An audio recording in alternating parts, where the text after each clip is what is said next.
Welcome to Impact Innovations, where bold ideas meet real-world solutions. Join our host, Dr. Angela Gustus, as she dives in deep with thought leaders, change agents, and innovators who are making waves and moving mountains. So buckle up. Let's get ready to laugh, be inspired, and make an impact together.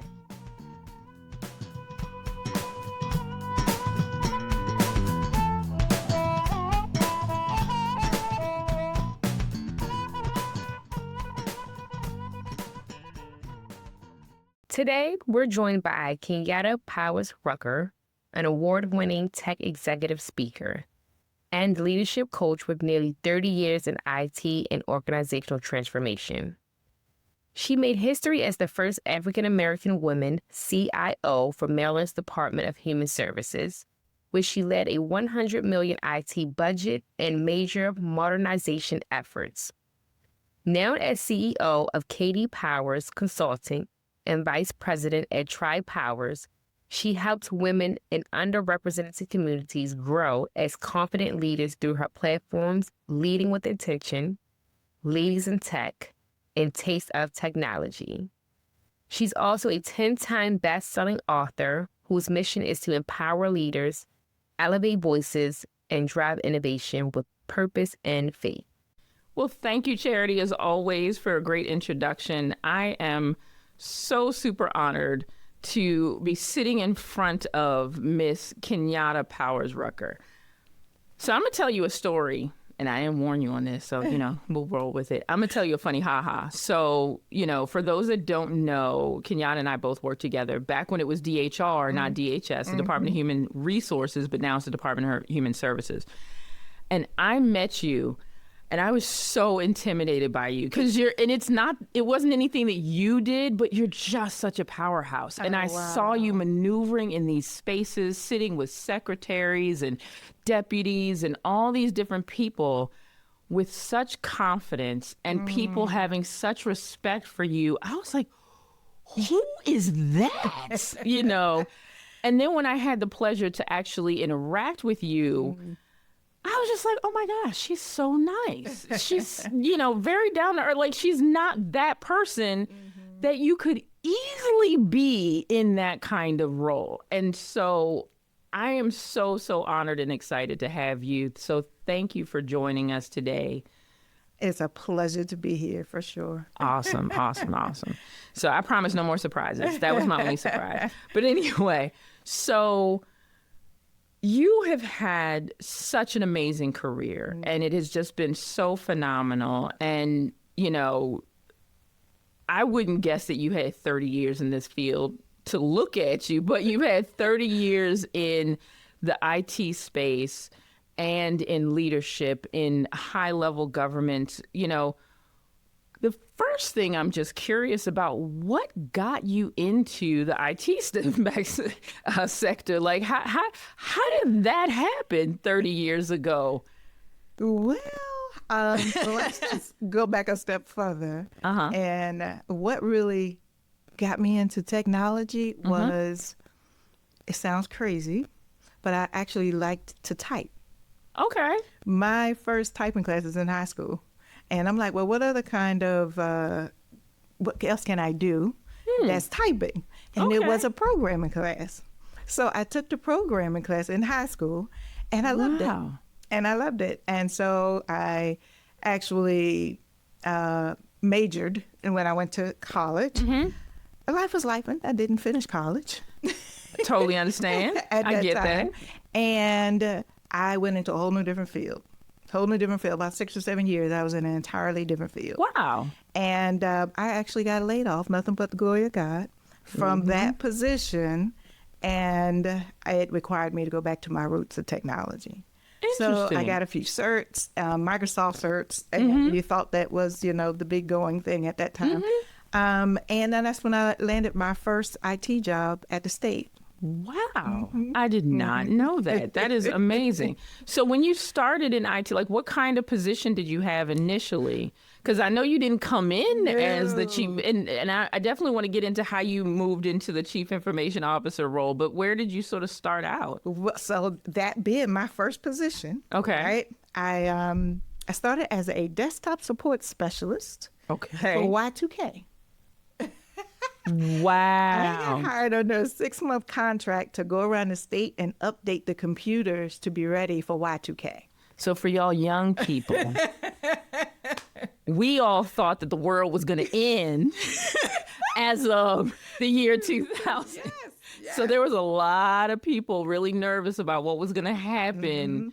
So starting out, with the Y2K work, you climbed Yeah.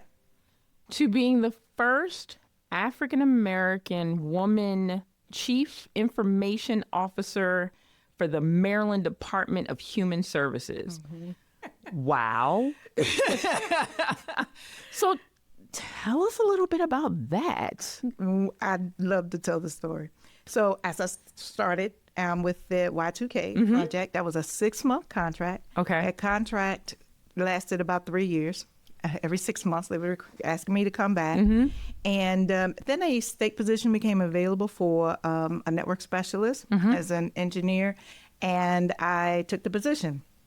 Okay. I applied and got the position when I came in state. 3 years of being a contractor, I became state. And then a supervisor position became available. At that time, I'm like, I'm still learning. Now, I'm going through this 3-year process.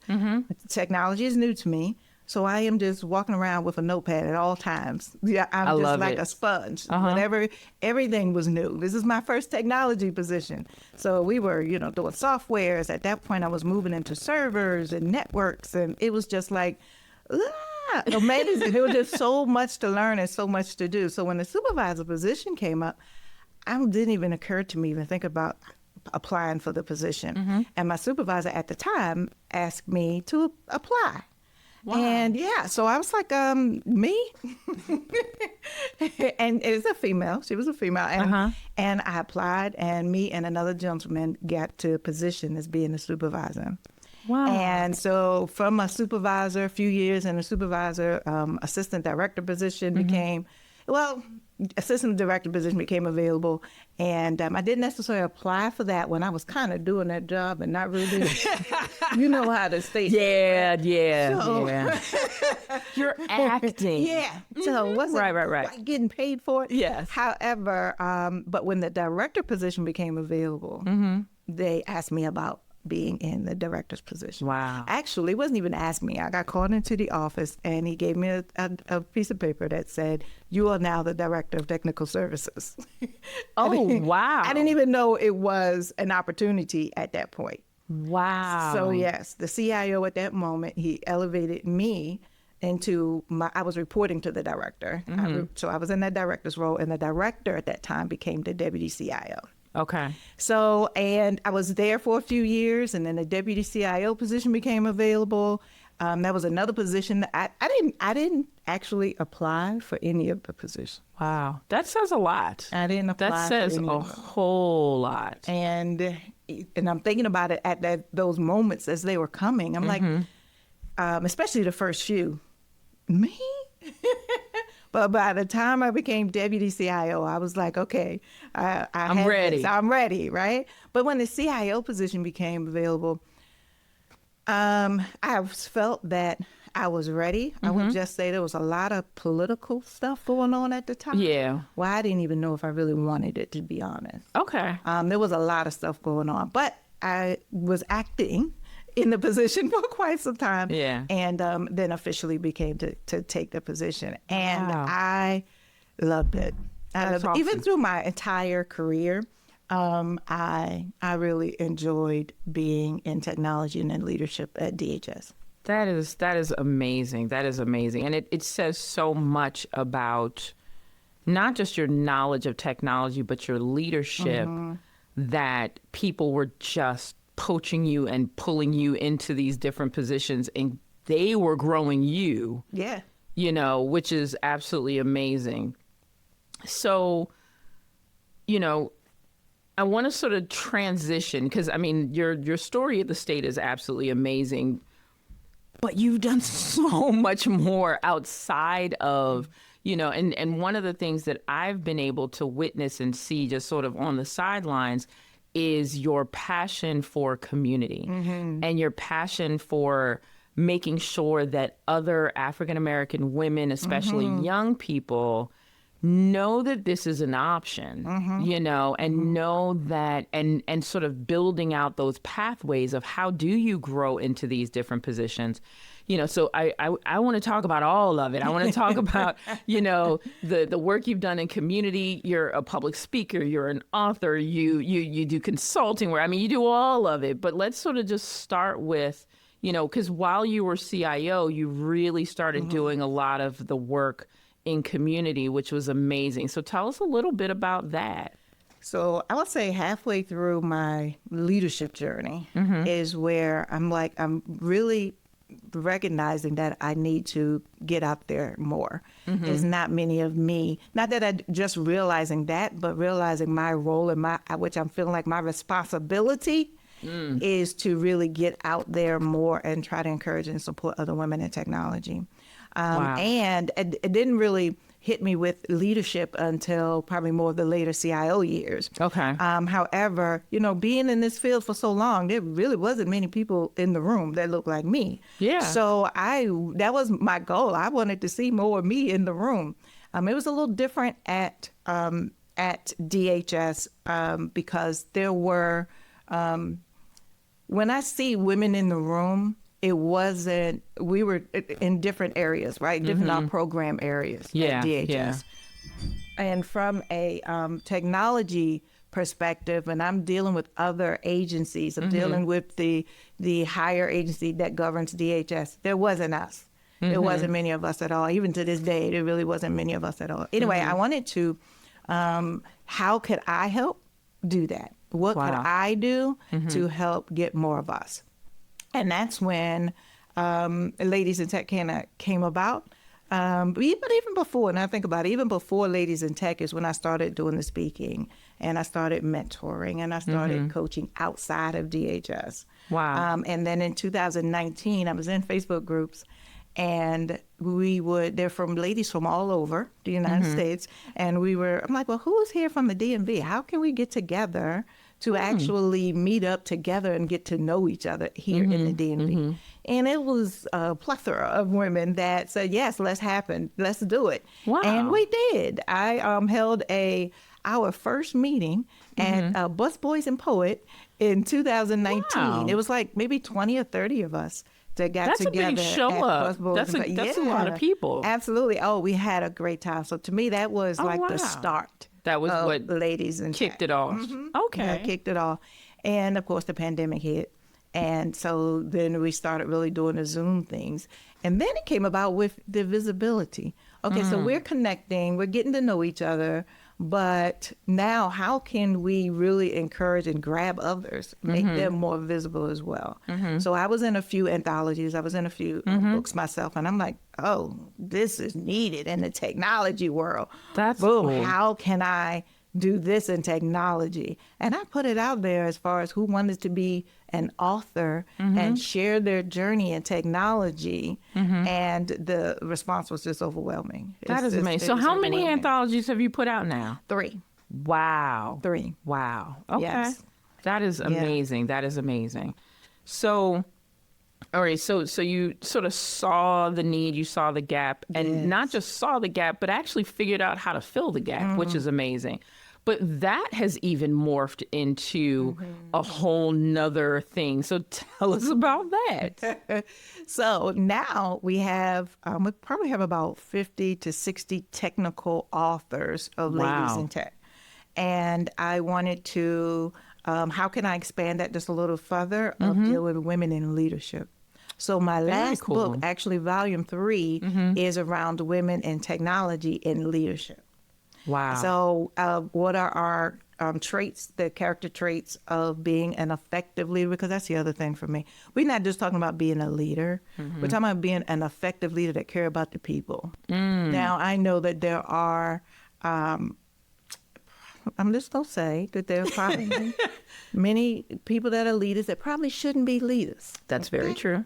That's So very true. We've all run been across there. them. Exactly. I never forget my supervisor that had me in the bathroom crying. And I swore I would never want to be that supervisor. That was probably one of those things that really led me to wanting to make sure that there were other positive and effective leaders. And as women, you know, we're nurturers, you know. Yeah. So why not? Why not? And especially as me, and I never forget, it was a young lady. I had so many stories, but it was a young lady. I was at a conference, and she was just like so amazed to see a African-American female as a CIO. Wow. And she gave me her card, and it said, "From the next CIO." So she was just like, and I still have that card. I remember reaching out to her, and I hadn't heard back from her, but I remember she was just like so enamored that there was a woman that was a CIO that she was like, "This is gonna be me," and that just kind of melted my heart. That you know, amazing. I am in positions that other people strive to be in, and so therefore that just like kind of fostered my responsibility even more to represent, to show, to shine, to have others want to do the same, because this is where it's possible for me, it's possible for others as well. 100%. And so I have shared this journey of technology and getting in technology as well as leadership with many in hopes that I encourage them that they can do it too. This space available for all of us. Absolutely. And so as we relate with this leadership, that's where the Leading with Intention coaching program come from, is creating, I don't say creating, we are working with people to be more of an effective leader. And caring about the people, right? We're understanding who we are as a leader. And that's the first thing of being intentional, is who are you as a leader, right? And you understanding your identity, your vision, your values, your goals, what's your leadership style, who are you as a leader, and focusing on that first and foremost. And then we're working on communication, we're working on your visibility, your influence, how you're managing your team, being able to speak up in the confidence in meetings, conquering your self-doubt, reframing the You just hitting self-doubt. all the things. Because I'm thinking about what I would have liked to have. I did a lot of these things that I just had to OJT. Clear and simple, OJT. Yes. And I didn't really have a mentor until, I'm going to say, more of my CIO years. Wow. So as I was growing through all of this, I really didn't have, I'm following other people, but not necessarily from a mentor. Then the person I thought was a mentor, really, I'm just going to say, she taught me what not to do as a leader. Again, we done all had, and yes, I say we done all had. But, and just to sort of piggyback on what you're talking about, so my dissertation work was about women in leadership. And the 4 things that popped up in every conversation, I had amazing opportunities to interview all these just wonderful women in leadership in the human services space. And every last one of them talked about self-evaluation, communication, business acumen, and mentorship. In some way, shape, or form, those 4 themes came out in every conversation, whether it was that they had mentorship or recognized that they should have had mentorship, or like in your situation, sort of like later in their career, like, I need to talk to somebody because I think I know what I'm doing. But maybe I should run this by somebody, you know what I mean? And having a mentor, oftentimes people look at their supervisors for mentorship, which is great when you have the right supervisor for that role, but having somebody that's outside of the workplace, or at least outside of your immediate division even, that can sit with you, that you can be 100% honest about the good, the bad, and the ugly, and they can just help you really just talk through and process through things. That is a huge and a very, very important thing. It is. And understanding that self-evaluation is so important. And I oftentimes talk about it Because when people think of self-evaluation as it relates to leadership, they oftentimes go down this road of like, well, I've done a Myers-Briggs and I've done the DISC and I've done this and blah, blah, blah, blah, blah. And, I'm authoritative leader or I am a transactional leader, and which is wonderful and lovely. And you should understand these things about yourself. But when I talk about self-evaluation, do you have daddy issues? Right. Let's go back. You know what I mean? Dig it a little deeper. Do you have self-esteem issues? Do you have imposter syndrome issues? You know what I mean? Like, let's go to the core, the ugly stuff that we don't like to talk about. Yeah. Because you have to be willing to have those hard conversations, because that's the stuff that will derail you. Yeah. Absolutely. And so I love the work that you're doing to really look at like the core real stuff, not just let's do some evaluations and you're a IJQPT, but and again, I'm not saying anything because I love Myers-Briggs. I think it gives you some really great information. So please don't misunderstand. But I'm just saying it really is important to deal with the much more deeper rooted things. And so what you're doing is absolutely phenomenal. So in doing this work and in being a leader and being very intentional about wanting to not just present as you presenting to these other women to say like, hey, this is how this can be done. But you've also had so many interactions with other women at all different levels of their career. What would you say are some of the main challenge? Like if you just had to say like 2 or 3 main challenges that a lot of women, especially African-American women in the IT space face. And the harder question really is not just what do they face, but like, what are some of the solutions that you tend to give people? So if someone is in that role right now where they're sort of having some of those challenges, what are some of the things that you tend to tell them to try to address those things? The biggest one is the imposter syndrome. Okay. It is the self-doubt for sure. Okay. The biggest thing that I do share with them is the first thing is identifying who they are. So when you have a lack of confidence in what you do, who are you to know first? And then it's identifying what your accomplishments are. A lot of people don't realize that you have this lack of confidence and this self-doubt, but you have accomplished a lot, more than you probably have realized. So let's start identifying what those biggies are. I call it brag book for the most part, right? I love it. Identifying and it could be from at this point, especially when we're first starting, your personal and your professional accomplishments. And what those RNAs would really help also in your evaluations. And so when you're doing performance evaluations, here are all the things that I've done within the last 6 months. But when I asked initially, we talking about years back. Okay. Not just, so that's part of the coaching. But as we get closer, it helps you with identifying the things you've done to help you with your evaluations. So with all of that being said, and imposter syndrome is 100% a thing, and having great mentors and things of that sort. But we also know that the IT space is definitely a male-dominated space. Like, let's just sort of dig into that a little bit and like what that looks like, what that feels like, because I'm sure that probably feeds into some of that imposter syndrome as well. So what has been your experience in working in such a male-dominated space as a leader, but also not even during leadership, but even just in general? Like, what has that been like?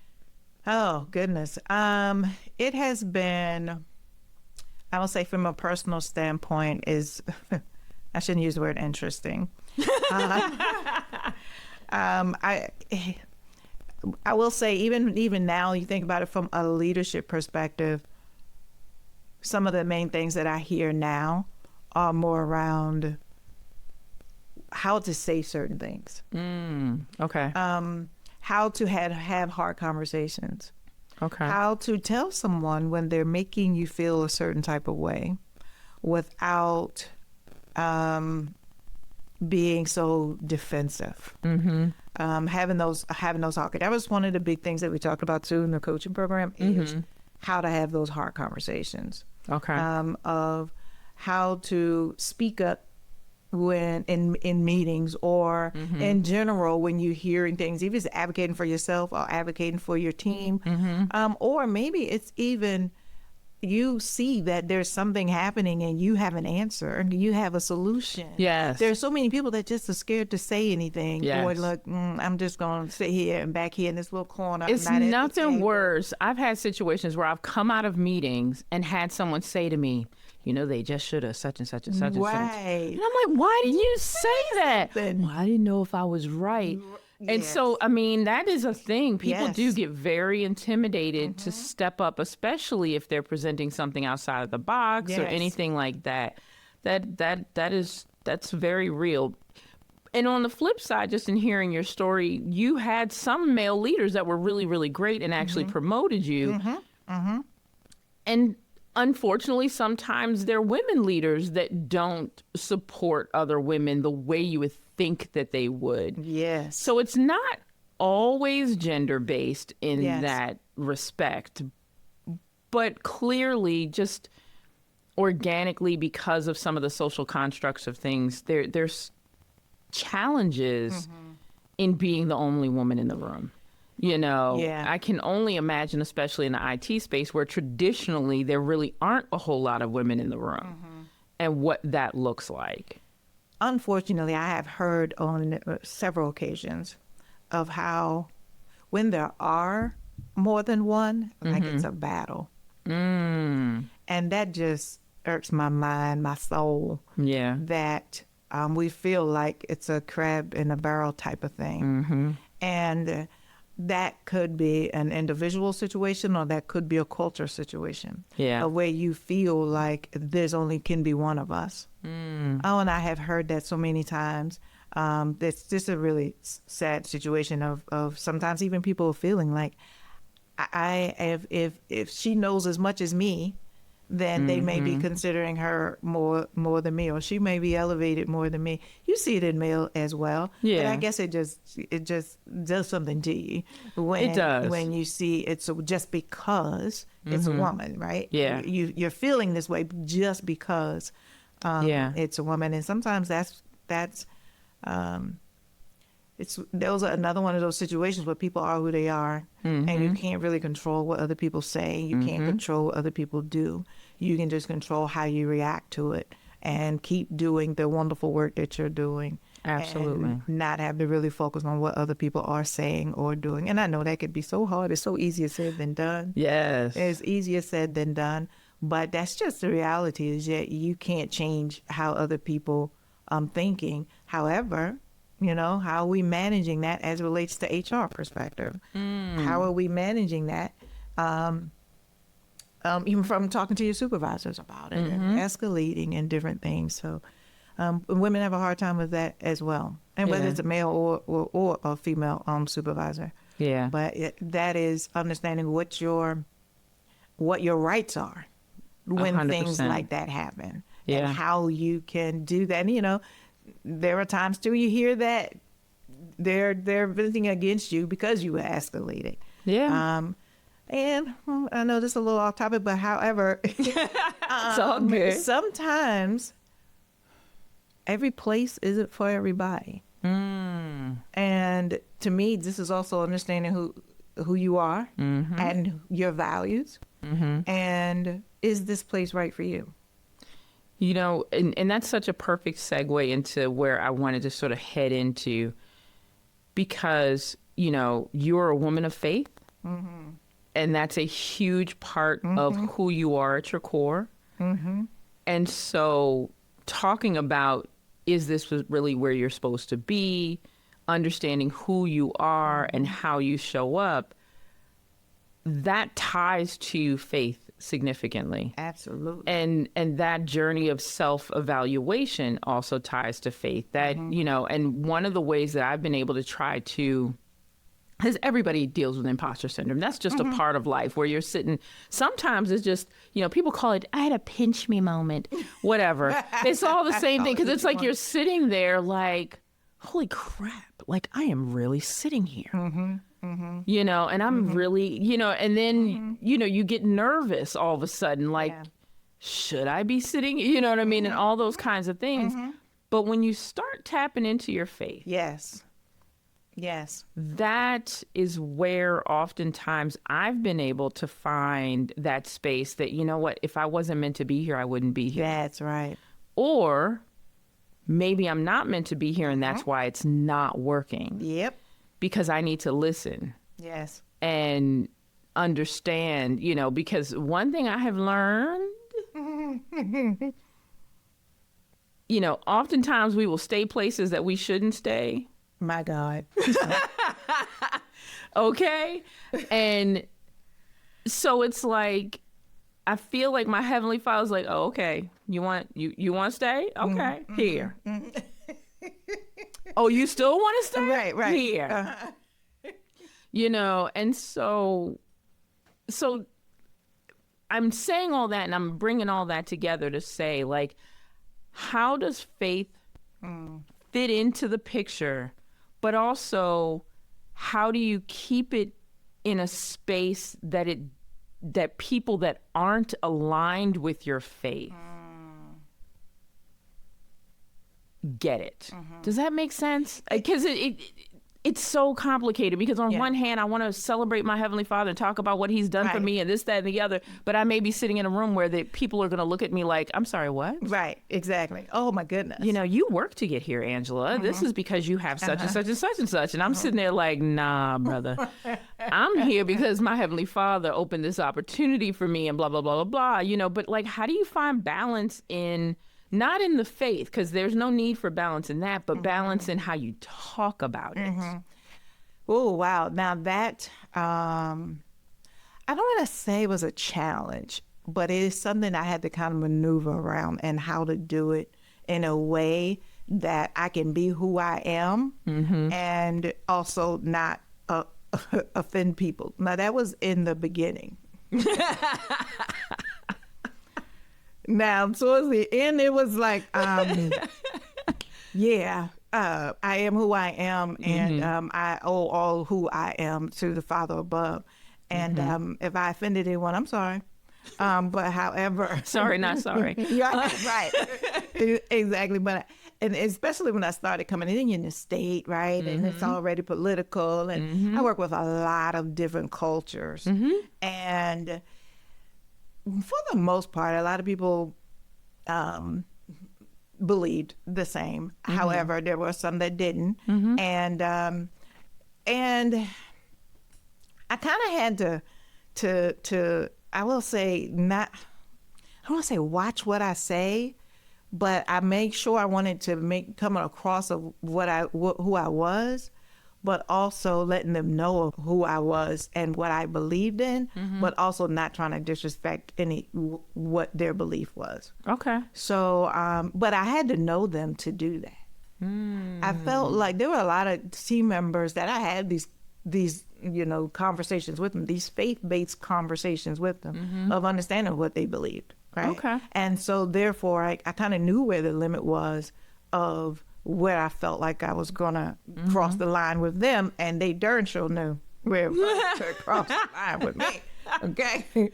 But yeah, so it was something that I did have to really figure out, but I felt like me knowing my team really helped me out with that.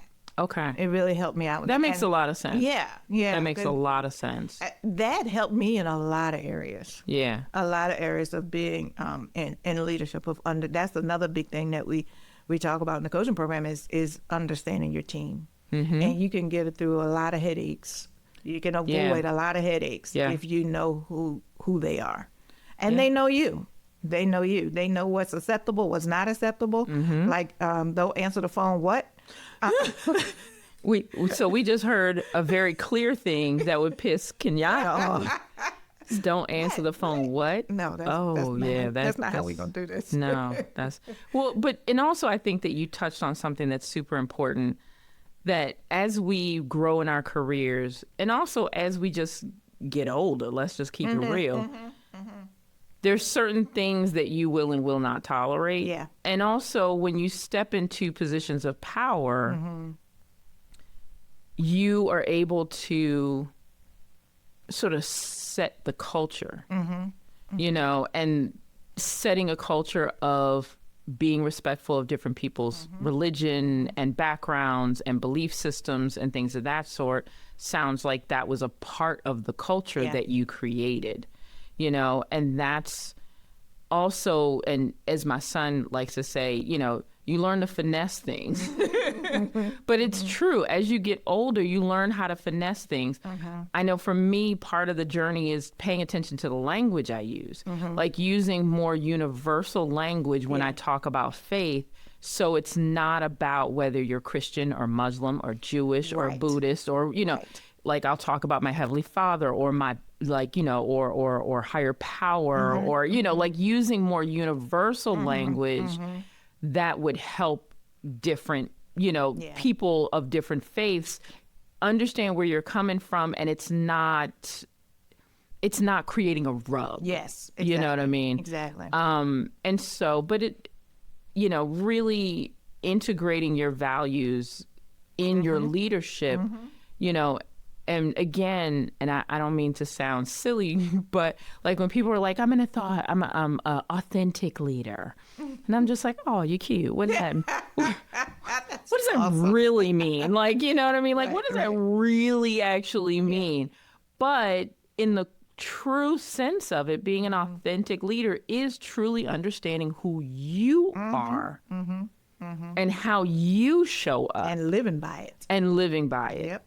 And understanding your power. And that, I think, is a thing that sometimes people don't see or understand and really understand their power. And I always tell folks, there was this one story, and in fact, it happened when I was working at DHS. And I was sitting in a meeting, and I had a brainstorm. I was like, ooh, we should do blah, blah, blah, blah, blah, blah, blah. And then, like, you know, we're having our next meeting the next week or so. People are coming to the table with like these reports they put together and stuff. And I was just like, what's this? And they were like, well, last week you said. I was like, oh, God. I was just talking. You didn't understand your power. You really did it. Okay. You know, but I didn't understand. So I had to become more cognizant of how people received me because, and that tied into some of my imposter syndrome stuff because I didn't realize that people were going to listen to me that closely. Right. And so when you start talking about stuff like religion and faith and things of that sort, people can misconstrued because of the power you have, the legitimate power that you have. If you start talking about, you know, certain things using certain language, it could actually be used against you. So you have to sort of, you know, so I really wanted to have that dialogue because that is a thing. And for a lot of people, you know, how do you show up as your authentic self, even though that authentic self may not align with everyone that you work with? But I think you hit the nail on the head saying that creating a space where everybody feels like they can show up, whether you align or not, it's all about respecting people. And that's the beauty of the space that you have created, you know, whether it's the work you do with women, the work you're doing in IT, the work you did at the state, the work you're doing in the community, is just recognizing and understanding that we're all different. We all show up different. We all have different experiences. And that's just the amazing part. And so when we talk about values, like that's really where your values come in. Absolutely. So let's talk about Tri-Powers. So tell us what is Tri-Powers? So Tri-Powers is a consulting company that it's Tri-Powers. It's family owned for Tribe. Tribe. Okay. Me, my sister, my brother. Oh, wow. For we are, my sister is in technology. She's a software engineer, and she retired from the military for 20 plus years for the military. And my brother, he He's still there. However, we with her, and she's HR as well. Okay. As well as she's the HR in the military, and also with software development. So with her and I, is being veteran owned and women based business. We have been focusing on contracts, government contracts. Wow. Yeah. So Very and cool. we're in the new stages.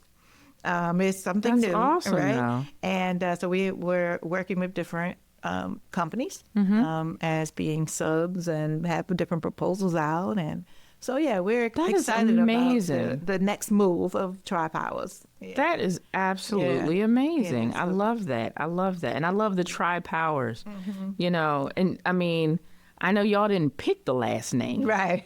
but it don't get much better than that. Absolutely. You can't walk around meek with a last name like Powers, because then people gonna talk about you. Because somebody gonna joke you like, oh, okay. But no, that is absolutely amazing. That is absolutely amazing. So, you know, when you start talking about and, you know, reflecting on your career and the work that you've been able to do and all of your accomplishments and your brag book, because your brag book is serious. It's a brag novel. And I'm saying that being silly, but serious. I mean, you've accomplished just such amazing things, not just for you. You know, and that's, you know, when we talk about impact innovations, like you really, truly have created space and impacted so many people, you know, and probably people that you don't know, you know, because there are probably people out there that are reading your books and reading your stories that you have never met and will never meet. Yep. And that in itself is phenomenal. You know, it makes me think about, and I want to actually talk about this a little bit. It makes me think about, I had a conversation with one of my mentors, and actually I do my little Midnight Musings videos on social media, and I just talked about this today, so it's fresh in my brain. But one of my mentors had said to me when we were talking about scaling, this is back when we had first started CMAG and Associates, we hadn't even started CMAG Health. And I was talking to him about scaling, and what he said to me was, Angela, the problem is you're shooting with a 45 and you need to be shooting with a shotgun. And you know, and that came to me, you know, this morning when I was thinking through some projects and things that we're doing at CMAG. And so when you use that analogy, you know, you have done so many things to scale so that when you pull that one trigger, you're not just shooting that 45, you're shooting that buckshot. So you're getting 40 bullets out there. You know, what was your train of thought around, or was it something that you like said, okay, I want to scale, and beyond being a mentor, I want to be able to help instead of one person, 10 people, 20, 100 people? Like, what was that scaling journey like as you were growing all of the components of the things that you're doing? I would say the scaling, when I was doing it, didn't feel like scaling. Okay. It really felt like that was the need at the moment. Okay. Like it first started with Taste of Technology. Yeah. And that was helping kids in technology. That was primarily helping kids. It morphed into adults too, but it primarily started with helping kids, and me being volunteering at a school one week, and we was teaching them how to code, and they were solid. They were so happy about it for that 1 week, and then we left, and the poor babies was left with nothing, right? Okay. They got this 1 week of joy. So I wanted to kind of like create environments where they could have an environment to continue to learn. So it's kind of with Taste of Technology, starting tech at an early age with the kids. And then I'm thinking, as I am also in this mindset of helping women, and especially as more of them came into helping with Taste of Technology, let's broaden this to women in a whole new different area. You know, so that's when the Ladies in Tech podcast, the Ladies in Tech brunch that I had in 2019. So it's just like, okay, so that's not, I guess I didn't really see it as scaling. I just saw a need that I felt needed to be fulfilled. And I didn't think of, well, I can keep moving and moving and moving. I didn't even really think of it really as scaling. Interesting. Until you just mentioned it. Really. Because now I think about the kids, and I think about the ladies in tech, and now I'm thinking about ladies in leadership, right? And now it's also moving into the entrepreneurial journey. It's exactly what it was. Wow. But I'm just thinking of how I felt, and I saw a need and felt the need in my heart that needed to be filled. Interesting. And creating these communities and these paths for others to take. But that's probably from a business standpoint. Especially me out to now, I'm in this entrepreneur journey and focusing more on the business part. Yeah. That's when the scaling, kind of takes shape and more than what I thought I was doing in the beginning. But, I think that it's interesting to hear you say that, because from an outsider looking in, it appeared that you were like, okay, I'm going to start here, and then we're going to move to here, and then we're going to do this, and this is how we're going to sort of, And so sometimes I think it's a faith walk. And that's really what it sounds like to me. And as a business leader, that's always sort of like this thing we're trying to figure out, like, what's the faith walk versus what's the analytics and the theories and the this and the that, you know what I mean? And all those kinds of things. Like, how do you find that balance in there? And so it sounds like you just were listening and just being obedient and doing what you felt like, or what was sort of presented to you as a way to continue to reach more and more people and do more and more things. Yeah. So, and as you're moving into Tri-Powers, that faith walk is still a piece of it as well, or a huge piece, not just a little piece, but it's still a huge piece of it, and just sort of recognizing and maneuvering through what's next and what else we need to do. And I think that's a really important thing that sometimes we lose sight of. Yeah. And it's hard, because sometimes what you see or think or feel you should do don't make no sense. None. You're just like, okay, God, I'm just going to be obedient to the word. Yes. And in some cases, it just makes total sense that it flows. And then sometimes it just doesn't, because I do have in mind a few other things, right? That I'm sure. I can only imagine. That is totally away from anything of Ladies in Tech or leading with intention. However, now that part I do see as scaling for sure when it comes to from a business standpoint. Yeah. And I will say that when I was starting this with Ladies in Tech, I didn't really see it as a business. I didn't really see it as a business. Okay. It was a need.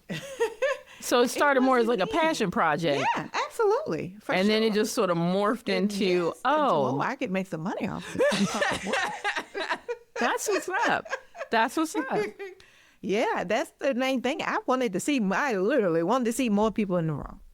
I wanted to see us more, and now we were focusing on people being in the room. Now we need to focus on people being at the table and having their own table for the most part, right? Come on now. So this Come is on where now. The entrepreneur stuff comes into play. So, okay, we can be in the room, but sometimes we sit in the back and we just as quiet as a mouse and ain't saying nothing. But I need you to just step your game up a little bit, leading with intention. Yes. Step your game up a little bit so that we can be sitting at this table and also being able to have our own table to bring others to.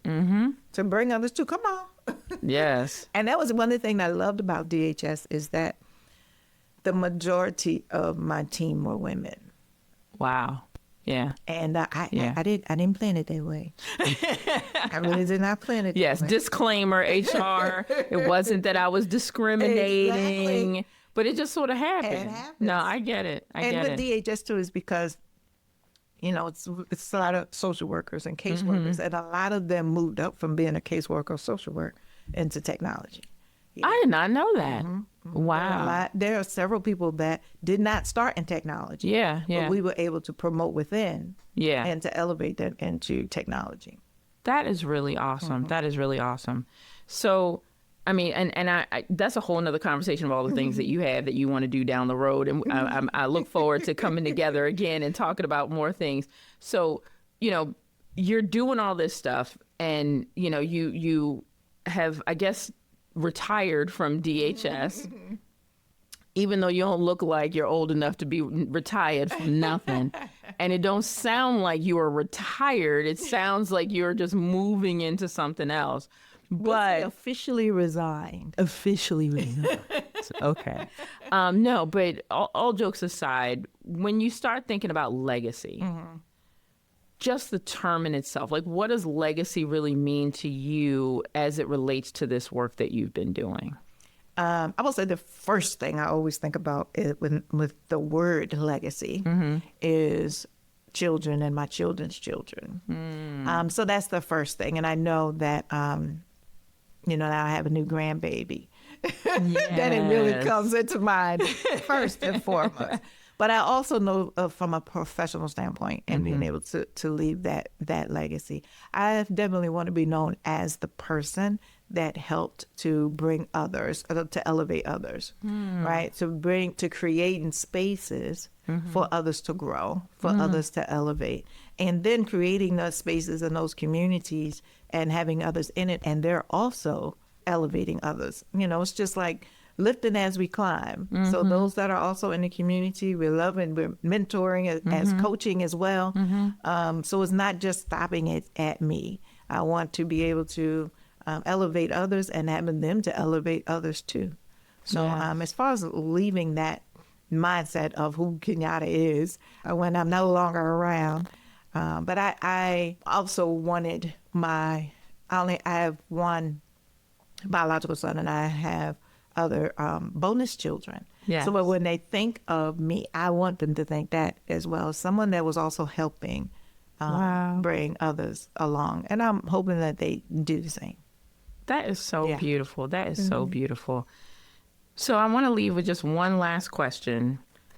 So, you know, young Kenyatta. Yeah. If you had to go back and give young Kenyatta, and I'll say maybe in the beginning of your IT career, if you had to give her one piece of advice that would have made this journey a little bit easier, what would it have been? Probably the biggest piece would be get a mentor. Okay. I felt like my life would have been a lot easier. Some of the challenges I don't want to say could have avoided, but could have maneuvered through a little easier. Yeah. With having some level of guidance. Also, you know, there are times where I'm feeling like, there are many times, let's just be clear, of feeling like, am I ready for this? Especially when people are coming to me about positions and I'm like, ooh, me? Yeah, that was me. And so believe in yourself. Yes, they may be coming to you, but believe in yourself. And and always learning. That was the other thing, especially about being in technology. There's always something new you have to learn. Always. So it's and being able to be that, like I call myself as that sponge of being able to upskill, reskill, or whatever that may be, because there's always something to do. And that's one thing that I can probably say so many different things, but if we were in the process of building servers, I'll never forget, and I found out I don't like building servers. This is not something I want to do. I wish y'all could see her face right now. This Okay. is not my cup of tea. Okay. So I want, there's so many different components of technology. Yeah. You don't have to stay focused in one. You don't have to stay focused in one. You master what you are passionate about. Okay. And if need be, move on to the next. There's so many different things. You don't have to stay stuck on that one. especially if you're comfortable. And if you're comfortable, you've had that enough. It's time to move on Time to to do get a little something else. uncomfortable. Yeah. Right. So there are so much I've learned. It really hit me like, I don't really want to do this no more. So, but there was not like the job was over. It's just other things that I could have worked on, and I did. And I did. But I also had the room to do that. Also had the room to, because we had this whole entire IT department that gave me the ability to move from different niches of technology. So yeah, there was so much. I guess so much packed into that answer. But No, but what I heard was, there's benefit to working in a larger IT environment. Oh, absolutely. So that you can learn lots of different things. Yes. One thing that I thought about that you said that I think is really important, you walked around with your notebook, taking notes, being a sponge, learning from people, and just being that constant learner. And that's a huge thing. Knowing what you like and what you don't like. Absolutely. And understanding that you can do anything. Yep. You don't have to do this. If you don't like building servers, let's find something else to do. Or learn from that what I need to learn from it, but let's go do something else. Yeah. So, I feel like you gave some really good nuggets right there. It's awesome. It's awesome. Well, this has truly been so much fun. I have had an absolute blast, and I Yes, really me thank too. you for spending time with me this afternoon. And I look forward to more conversations, more information, more Absolutely. things that you're doing, because Absolutely. you are far from retired in any way, shape, or I form. totally agree. You know what I mean? So, but again, thank you so very much. So one thing I do before we wrap, can you tell people how they can get in contact with you? Especially those young ladies or young men too, but young people that want to get into IT, how do they get in contact with you? How do they follow you on social media to learn more about you? Absolutely. So I am on all social media as Kenyatta Powers-Rucker. Yes, that's Instagram, TikTok, Facebook, all as and LinkedIn as Kenyatta Powers-Rucker. My website, KenyattaPowersRucker.com. And email is Kenyatta.powers2@gmail.com. So Awesome. yes, Thank I look you. for social media is probably one of the biggest places. Okay. But yeah, so I definitely, we're moving forward with Ladies in Tech Volume 4. Wow. Yeah, so I'm actually getting ready to put out the author call for Volume 4. That's awesome. And I'm actually thinking about Ladies in Tech and Friends, Oh. male-dominated fields. Oh. So yeah, thinking about that. Interesting. Just throwing it There's a lot to look for coming Yes. from Miss Kenyatta Powers-Rucker. Yes. You have lived up to your name. Truly, truly have. Well, thank you. Thank you. It has Thank you, been a pleasure. everybody. Thank you for joining us today. This has been absolutely wonderful. I'm sure you've gotten lots of nuggets. Impact Innovation. Wait for our next episode. We'll be continuing to talk to great leaders and going from there. So thank you, everybody. Have an absolute wonderful day.